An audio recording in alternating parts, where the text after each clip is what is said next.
نہیں مجھے میں بھی صلاحیت نہیں ہے، دوسرے لیا اس میں بھی نہیں ہے، تو جو کام کر رہا ہے اس کو گندا کر دو، اور گندا کرنے کے بعد اس کو معطل کر دو، اور اپنے مذہب اور مسلک کو یتیم کر دو، اور مفاد پرستوں کو اوپر لے کر آؤ جو آپ کے مذہب اور مسلک کو تباہ کر دے، اور اہل سنت یتیم ہونے کے بعد اپنے اطراف میں دیکھیں کہ کوئی ہے جو ہماری رہنمائی کرے، جو ہمیں گائیڈ لائن دے۔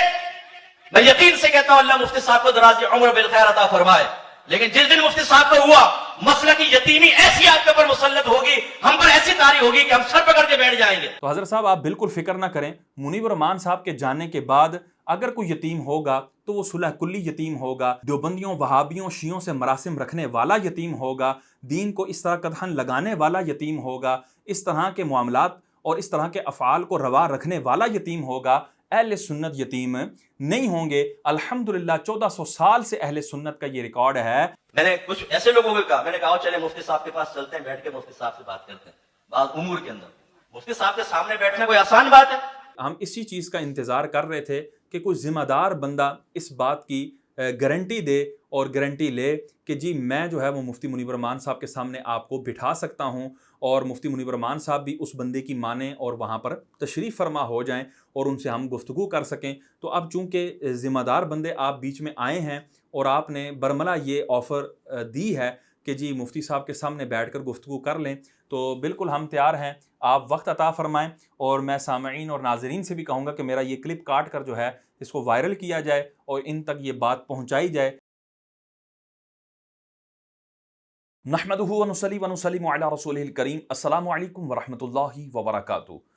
مفتی منیب الرحمان صاحب کا جو ایشو چل رہا ہے اس کے اوپر آپ نے ہماری کثیر ویڈیوز دیکھی ہوں گی، جن میں علمی دلائل کے ساتھ ہم نے مفتی صاحب کے افعال اور تحریرات کے اوپر حکم شرع کو واضح کیا، اور سیدی و سندی اعلیٰ حضرت امام احمد رضا خان فاضل بریلی رحمۃ اللہ تعالیٰ علیہ کے فتاوی سے بھی احکامات کو واضح کیا، کیونکہ انہی کا قول تھا کہ ہمیں اعلیٰ حضرت جو ہیں وہ 100% مطلوب ہیں۔ کسی کو 10% اعلیٰ حضرت پسند ہیں، کسی کو 20%، کسی کو 50%، لیکن ہمیں 100% مطلوب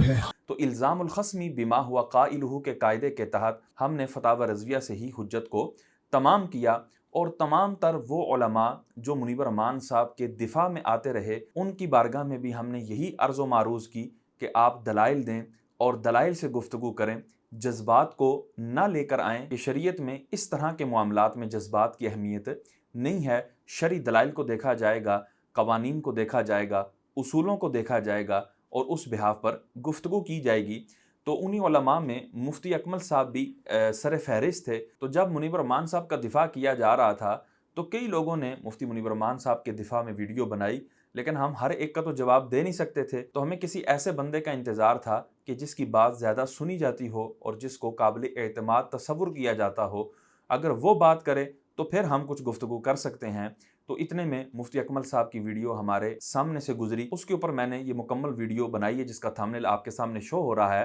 تو مفتی اکمل صاحب کو اس وقت بھی میں نے بالتفصیل جو ہے وہ جواب عرض کیا، اور اب پھر مفتی اکمل صاحب کے تقریباً کوئی 2 کلپ جو ہیں وہ ایک ہی بیان کے میرے نظر کے سامنے سے گزرے، اور جو ہے اس کے اندر انہوں نے مفتی منیب الرحمان صاحب کا دوبارہ دفاع کرنے کی کوشش کی۔ تو اگر سامعین اور ناظرین ان 2 کلپس کو ملاحظہ فرمائیں گے تو ان کو اس میں جذبات اور ایموشنل بلیک میلنگ کے علاوہ کچھ بھی نظر نہیں آئے گا، کچھ بھی سنائی نہیں دے گا۔ ہم یہ تصور کر رہے تھے ان کے پہلے کلپ میں بھی اور ان کلپس میں بھی کہ مفتی صاحب جو ہیں وہ دلائل دیں گے، اور اسی طرح جب میں نے ان سے ذاتی رابطہ کیا تھا اس وقت بھی مجھے امید تھی کہ یہ مجھے دلائل دیں گے، اور دلائل دے کے جزیات دے کر مجھے جو ہے وہ مطمئن کرنے کی کوشش کریں گے، اور میرے جتنے بھی اشکالات ہیں وہ سب کے سب دور ہو جائیں گے، لیکن انہوں نے ایسا کچھ بھی نہیں کیا۔ اور اب آپ کو پتہ ہے کہ اس طرح کا ان کے پاس کوئی معاملہ بھی نہیں ہے، ان کے پاس اپنے دعوے کے اوپر کوئی دلیل نہیں ہے۔ منیب الرحمان صاحب کو کلین چٹ دینے کے حوالے سے ان کے پاس کوئی دلیل نہیں ہے، کیونکہ انہی کے جتھے کے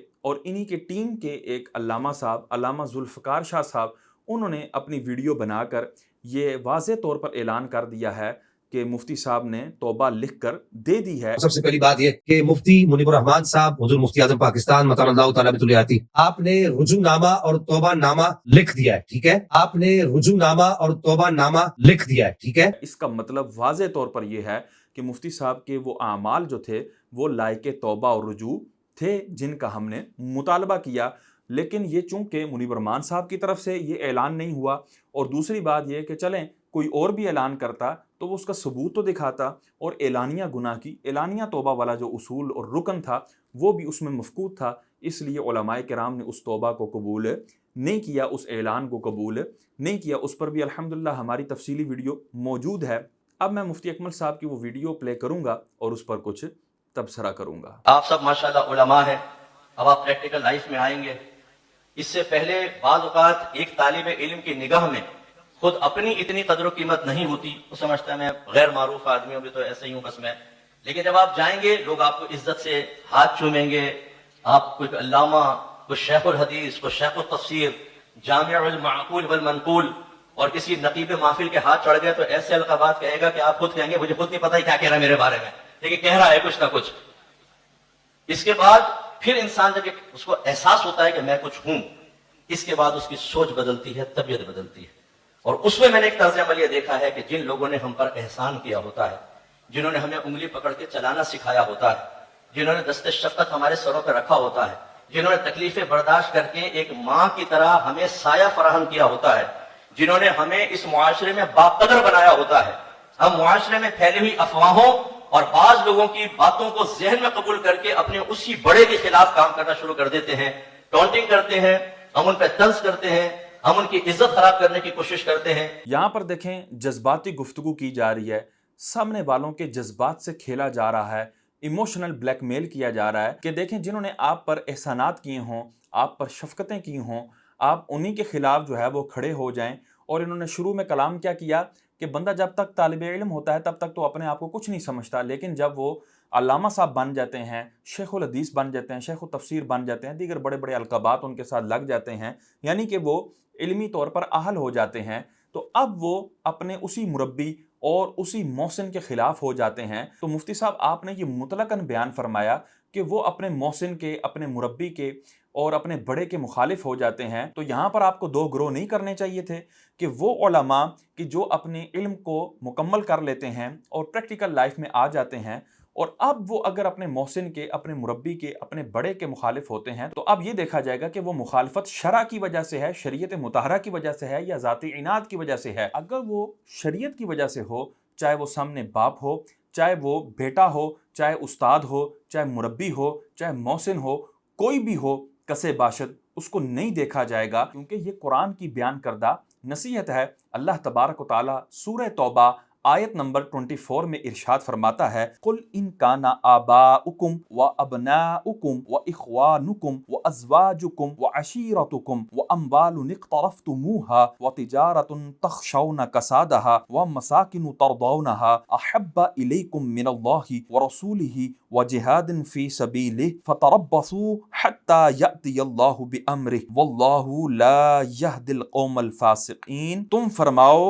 اگر تمہارے باپ اور تمہارے بیٹے اور تمہارے بھائی اور تمہاری عورتیں اور تمہارا کنبہ اور تمہاری کمائی کے مال اور وہ سودا جس کے نقصان کا تمہیں ڈر ہے اور تمہارے پسند کے مکان، یہ چیزیں اللہ اور اس کے رسول اور اس کی راہ میں لڑنے سے زیادہ پیاری ہوں تو راستہ دیکھو یہاں تک کہ اللہ اپنا حکم لائے، اور اللہ فاسقوں کو راہ نہیں دیتا۔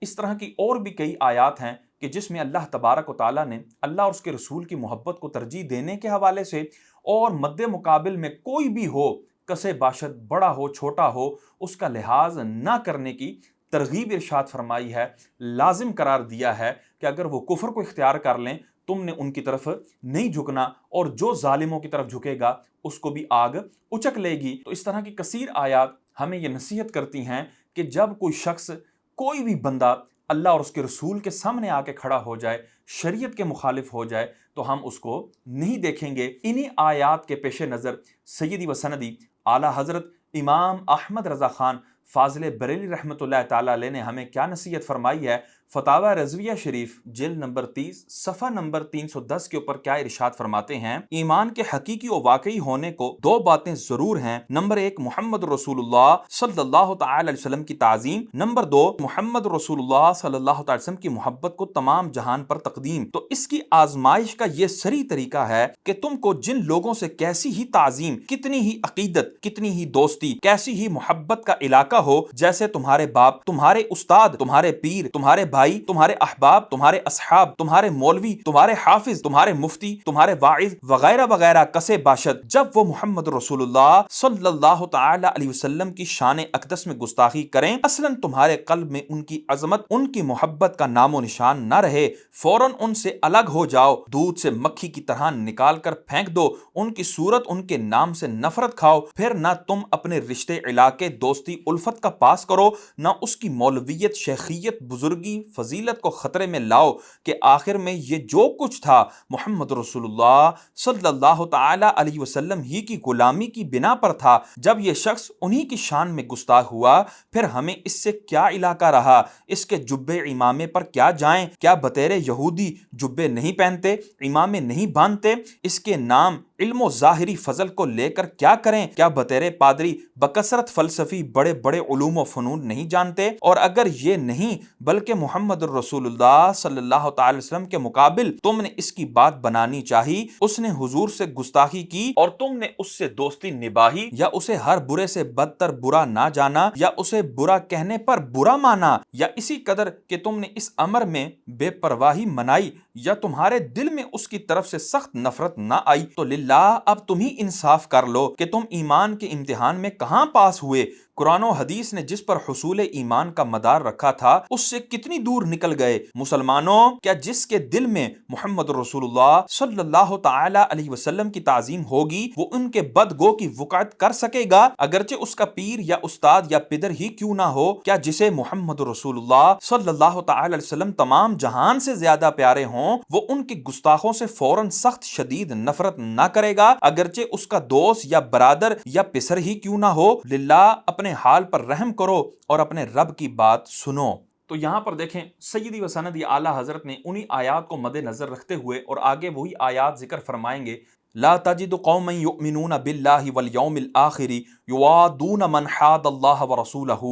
تو یہ آیت آخر تک سیدی و سندی اعلیٰ حضرت نقل فرمائیں گے۔ تو ان آیات سے اعلیٰ حضرت نے یہ نتیجہ نکالا کہ سامنے والا کوئی بھی ہو، جب وہ اللہ اور اس کے رسول کے مخالف ہو گیا، شریعت کے مخالف ہو گیا، تو اب اس کی مخالفت عین ایمان ہے، اور یہ تقاضا ہے ایمان کا کہ اس کی مخالفت کی جائے۔ اب وہاں پر یہ نہیں دیکھا جائے کہ یہ میرے استاد صاحب ہیں، انہوں نے تو بڑی شفقتیں فرما کر مجھے زیرو سے ہیرو بنایا ہے، اور میرے یہ مربی ہیں، یہ میرے پیر صاحب ہیں، ان کا میرے مشائخ میں شمار ہوتا ہے، یہ جو ہے نا فلاں ہیں، یہ فلاں ہیں، اس کے جبے پر، اس کے امامے پر، اس کے علم پر، اس کے فضل پر، اس کے نام پر، کسی چیز کے اوپر بھی ہم جو ہے وہ کان نہیں دھریں گے، ہم اس کا لحاظ نہیں کریں گے۔ جب اس کے اندر شریعت مطہرہ کا لحاظ نہیں تو ہم اس کا لحاظ کیوں کریں؟ اور پھر وہ گروہ علماء کا کہ جو اپنے مربی، اپنے استاد، اپنے بڑے کے مخالف ہو جاتے ہیں فقط ذاتی عناد کی وجہ سے، اور وہ جو ان کا مربی ہے، ان کا محسن ہے، ان کا استاد ہے، ان کا پیر ہے، ان کے مشائخ میں سے جو فرد ہے، اس کے اندر کوئی بدمذہبیت نہیں ہے، کوئی عقیدے کا جھول نہیں ہے، کوئی اس کے اندر شرعی خرابی نہیں ہے، اس کے باوجود وہ اس کی مخالفت کر رہے ہیں، تو ہاں ان کو آپ جو ہے وہ ٹارگٹ کر سکتے ہیں، ان کو آپ یہ کہہ سکتے ہیں کہ خدا کے بندے شرم کرو، حیا کرو، اس نے تمہیں تربیت دی ہے، اس نے تم پر احسان کیا ہے، اور جو لوگوں کا شکر ادا نہیں کرتا وہ اللہ کا بھی شکر گزار بندہ نہیں بن سکتا۔ تو تمہیں حیا کرنی چاہیے کہ تم اپنے استاد کے مخالف بول رہے ہو، حالانکہ وہ صحیح العقیدہ ہیں، تمہارے پیر صاحب، اور وہ جن عالم دین کے خلاف تم بول رہے ہو وہ تمہارے سے بڑے ہیں، تم نے ان سے سیکھا ہے، اور اب تم ان کے مخالف بول رہے ہو، اس کو یہ شرم دلائی جا سکتی ہے۔ لیکن آپ اس طرح عمومی کلام کریں کہ تمام رتب و یابس جو ہے وہ ایک ہی لائن میں آپ جمع کر دیں، تو یہ کس قدر نا انصافی ہے۔ تو یہ ایموشنل بلیک میلنگ اس کو کہا جا سکتا ہے، اس کو شرعی مسئلے کی وضاحت نہیں کہا جا سکتا، اس کو شرعی مسئلہ بیان کرنا نہیں کہا جا سکتا، کیونکہ آپ ایک طرف کو تو لیں دوسری طرف کو چھوڑ دیں، یہ قرین انصاف نہیں ہے۔ میں نے ایک بات ایک دفعہ کی تھی، ہمارے جو بڑے ہوتے ہیں یہ ایسے ہوتے ہیں جو 20 منزلہ عمارت کی چھت پر ہوں، اور اصاغرین کی مثال ایسی ہوتی ہے جیسے فرسٹ فلور پر ہوں۔ جو فرسٹ فلور والا دیکھ رہا ہوتا ہے اسے جو نظر آ رہا ہے اس کے مطابق رائے قائم کرتا ہے، اور جو 20ویں منزل پر ہوتا ہے اس کو جو نظر آ رہا ہے وہ اتنی وسعت نظری کے ساتھ نظر آ رہا ہوتا ہے جس سے وہ پہلے مالے پر رہنے والا شخص یا پہلی منزل والا محروم ہوتا ہے۔ آپ جیسے جیسے اپر لیول پر آئیں گے، ہم میڈیا میں کام کر رہے ہیں، بہت ساری چیزیں ہم یہاں پہ کہہ بھی نہیں سکتے، مفتی صاحب تو مجھ سے بھی زیادہ جانتے ہیں کہ جب ہم اپر لیول پر کام کرتے ہیں ہر قسم کے شعبہ زندگی کے لوگوں سے رابطے ہوتے ہیں، اداروں سے ہوتے ہیں، دیگر چیزوں سے ہوتی ہیں، تو پھر ہمیں سمجھ میں آتا ہے کہ ہر کام عدد نہیں کرنا ہوتا